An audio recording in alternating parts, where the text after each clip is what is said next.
ప్రపంచ ఆదివాసీ దినోత్సవం సందర్భంగా పార్వతీపురం మన్యం జిల్లాలో ఇన్ఛార్జ్ మంత్రి కింజరాపు అచ్చెన్నాయుడు పర్యటించనున్నారు.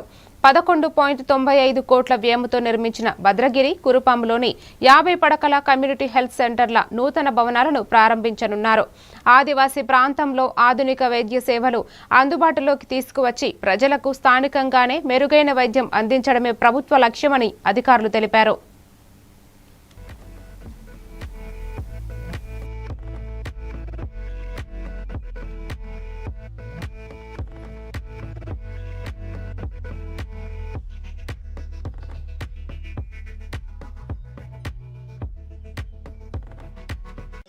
తెలియజేస్తున్నాను. 1982కు ముందు ఈ రాష్ట్రంలో మన్యం జిల్లా గిరిజన ప్రాంతమే కాదు, ఉమ్మడి ఆంధ్రప్రదేశ్ రాష్ట్రంలో కానీ ఈరోజు ఈ రాష్ట్రంలో కానీ తెలుగుదేశం రాకముందు గిరిజన ప్రాంతాలలో కనీసమైనటువంటి మౌలిక సదుపాయాలు లేవు. 3 పూటలు తినడానికి కూడా తిండి లేదు, తాగడానికి నీరు లేదు. ఆరోగ్య సమస్య వస్తే బయట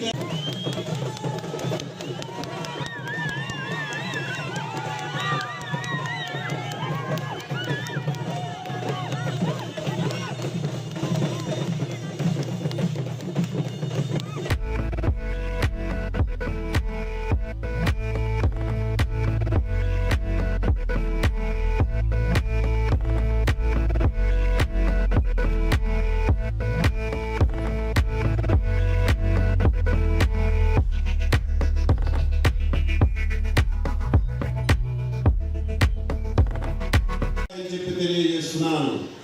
1982కు ముందు ఈ